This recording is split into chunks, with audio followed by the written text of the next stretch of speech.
সবাইকে সালাম দিয়ে আমার বক্তব্য হলো এইটা, মাননীয় ট্রাইব্যুনাল যে রায় দিয়েছে সে রায়টাকে মেনে নিয়ে আমার বক্তব্য হলো এই যে এই রায়টা ভিন্নভাবে হইলেও হইতে পারত, হয়নি, যেটা আমার বিপক্ষে গিয়েছে। সেজন্য আমি ক্ষুব্ধ, আমি আমার ভিতরে কষ্ট লালন করতেছি। আমি এর বাইরে আমার কিছু বক্তব্য নেই। আপিল করার সুযোগ নাই। আমি তো কষ্ট পাচ্ছি।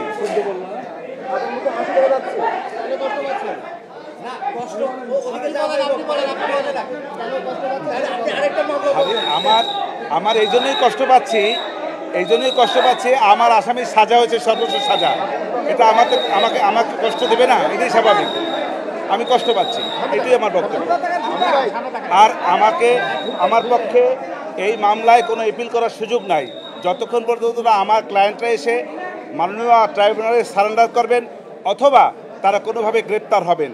এর আগ পর্যন্ত কোনো অ্যাপিলেট ডিভিশনে যাওয়ার আর কোনো সুযোগ নাই।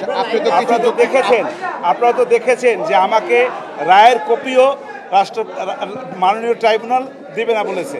অতএব এই যে দিবে না সেটা আইনানুগ। আচ্ছা, অনেকে যারা জুলাই যোদ্ধা শহীদ এরা অনেকে বলছে যে তারা এই রায় সন্তুষ্ট না, তারা আপিল বিভাগে যাবে। আপনি তো একজন আইনজীবী, তারা কি আপিল বিভাগে এই রায়ের বিরুদ্ধে যেতে পারে? কারণ তারা তো সাক্ষী দিয়ে এই মামলার অংশ হয়েছে। কার বিরুদ্ধে যাবে আমি এটি বুঝলাম না। যেতে পারে শুধু ইয়ের বিরুদ্ধে, চৌধুরী আব্দুল রহমান।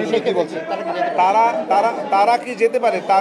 যারা তাদের পক্ষে মামলা করেছে তারা যেতে পারবে, তারা তাদেরকে বলতে পারবে যাওয়ার জন্য, সেটা তো অধিকার তো তাদের আছে। আপনি তো অনেক যুক্তিতর্ক দিয়েছিলেন, এগুলি কি নেয়নি? এগুলি কি তাহলে নেয়নি?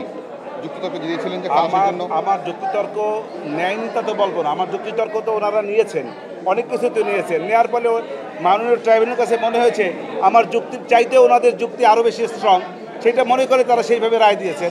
অথবা আমারটা নেয়নি এইটা আমি বলবো না। কেন এটা ঠিক